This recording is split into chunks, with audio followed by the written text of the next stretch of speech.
నమస్తే, welcome to పురా local. రాష్ట్రంలో మహిళలు ఉచితంగా ప్రయాణించడానికి వీలున్న ఎక్స్ప్రెస్ బస్సులను అవసరాలకు తగ్గట్టుగా ఆర్టీసీ పెంచడం లేదు.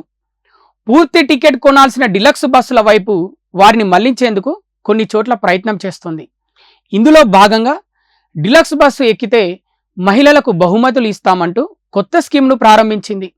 జనగామ డిపో హనుమకొండ హైదరాబాద్ మార్గంలో 3 డిలక్స్ బస్సులను ప్రవేశపెట్టింది. ఈ బస్సులో ప్రయాణిస్తే ప్రతి 15 రోజులకు 3 మహిళలకు బహుమతులు ఇస్తామని ప్రకటించింది.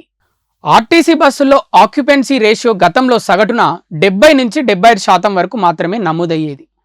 మహిళలకు ఉచిత ప్రయాణ పథకం అమల్లోకి వచ్చాక దాదాపు 100% ఉంటుంది. కేవలం ఎక్స్ప్రెస్ బస్సులనే తీసుకుంటే 120% దాటుతోంది. ఆర్డినరీతో పోలిస్తే ఎక్స్ప్రెస్లో సీట్లు కొంత మెరుగ్గా ఉంటాయి. బస్సు వేగం అధికం, ఆగే స్టాపులు, ప్రయాణ సమయము తక్కువ. దీంతో మహిళలు ఎక్కువగా ఎక్స్ప్రెస్ బస్సుల్లో ప్రయాణానికి ఆసక్తి చూపుతున్నారు. ఇదే అంశం ఆర్టీసీకి ఆర్థికంగా సమస్యగా మారింది. డీజిల్ సహా రోజువారీ నిర్వహణ ఖర్చులు, ఉద్యోగులకు నెల జీతాలకు ఇబ్బంది అవుతోంది. ఈ నేపథ్యంలో ఆర్టీసీ మార్పులు చేస్తోంది. దూర ప్రాంత సర్వీసుల్ని రద్దు చేయాలని ఆర్టీసీ ఉన్నతాధికారుల నుంచి డిపో మేనేజర్లకు కొంతకాలం క్రితం అంతర్గత ఆదేశాలు వచ్చినట్లు సమాచారం. ఈ క్రమంలోనే పలు అంతర్జిల్లా అంతర్రాష్ట్ర సర్వీసులను రద్దు చేశారు. జనగామ నుంచి బాసరకు 30 ఏళ్లుగా ఎక్స్ప్రెస్ బస్సు ఉంది.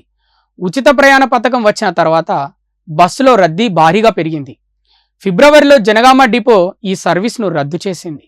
కరీంనగర్ నుంచి ఏపీలోని నరసరావుపేటకు సూర్యాపేట, మిర్యాలగూడ మీదుగా ఎక్స్ప్రెస్ ఉండేది. ఈ బస్సును రద్దు చేశారు. ప్రయాణికుల ఒత్తిడి పెరగడంతో ఇటీవల పునరుద్ధరించారు. మిర్యాలగూడ, మహబూబ్నగర్ ఎక్స్ప్రెస్, కోదాడ, కర్నూలు ఎక్స్ప్రెస్లు రద్దయ్యాయి. భూపాలపల్లి గుంటూరు, పరకాల గుంటూరు ఎక్స్ప్రెస్లను రద్దు చేసింది.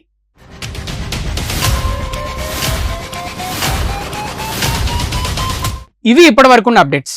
మరిన్ని అప్డేట్స్ కోసం చూస్తూనే ఉండండి పురా local, your choice for local voice.